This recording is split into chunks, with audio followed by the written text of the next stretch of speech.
जापानी लोग भारतीय लोगों को अपने घर क्यों नहीं बुलाते हैं? Let's go. जापान में साल भर से ज्यादा समय से रह रहे एक भारतीय व्यक्ति ने जापान में एक अजीब बात देखी कि उसके जापानी मित्र विनम्र और मददगार थे, किंतु उसे कोई भी अपने घर नहीं बुलाता था, बल्कि एक कप चाय के लिए भी नहीं। हैरान और आहत होकर आखिरकार उसने एक जापानी मित्र से पूछा कि ऐसा क्यों है। काफी देर तक चुप रहने के बाद उस दोस्त ने भारतीय व्यक्ति को जवाब दिया कि हमें भारतीय इतिहास पढ़ाया जाता है, किंतु प्रेरणा लेने के लिए नहीं, बल्कि एक चेतावनी के तौर पर। Oh my God. ये सुनकर उस भारतीय व्यक्ति ने हैरान होकर पूछा, क्या चेतावनी? भारतीय इतिहास चेतावनी के तौर पर पढ़ाया जाता है? प्लीज बताओ ऐसा क्यों है? तब जापानी दोस्त ने उससे पूछा कि बताओ कितने अंग्रेजों ने भारत पर राज किया था? तब भारतीय व्यक्ति ने कहा शायद लगभग 10,000। जापानी व्यक्ति ने गंभीरता से सिर हिलाया और पूछा उस समय भारत में 30 करोड़ से ज्यादा भारतीय रहते थे, है ना? तो फिर तुम्हारे लोगों पर अत्याचार किसने किया? उन्हें कोड़े मारने, यातना देने और गोली मारने के आदेशों का पालन किसने किया था?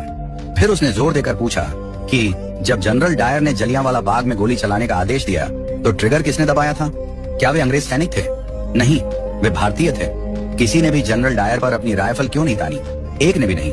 फिर उसने कहा तुम जिस गुलामी की बात करते हो ना, यही तुम्हारी असली गुलामी थी, शरीर की नहीं, आत्मा की।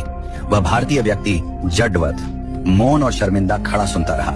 जापानी मित्र ने आगे कहा चलो बताओ मध्य एशिया से कितने मुगल आए थे? शायद कुछ हजार, और फिर भी उन्होंने सदियों तक तुम पर राज किया। मुगलों ने अपने संख्या बल से भारत में शासन नहीं किया, बल्कि तुम्हारे अपने लोगों ने सिर झुकाकर मुगलों को सलाम किया, अपने लोगों से द्रोह किया और मुगलों की वफादारी की, या तो जिंदा रहने के लिए या फिर चांदी के सिक्कों के लिए। तुम्हारे अपने ही लोगों ने अपना धर्म परिवर्तन कर लिया, अपनी बहन बेटी मुगलों से ब्याह दी।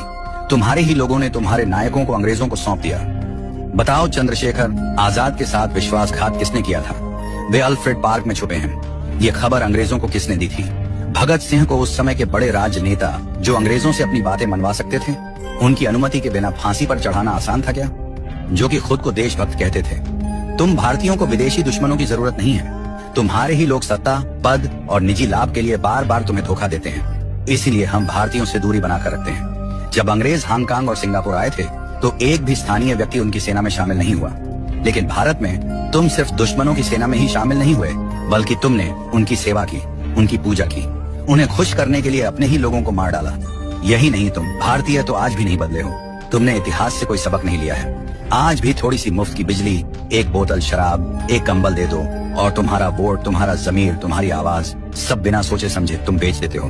तुम्हारी वफादारी तुम्हारे देश के साथ नहीं, बल्कि तुम्हारे पेट के साथ है।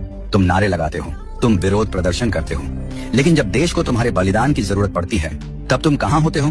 तुम्हारी पहली वफादारी अभी भी अपने घर, परिवार, पत्नी, बच्चों और धन संपत्ति के प्रति है। बाकी देश और धर्म जाएं भाड़ में। इतना कहकर वह जापानी वहां से चला गया और वह भारतीय शर्म के मारे सिर नीचे के वही पत्थर की तरह खड़ा रह गया।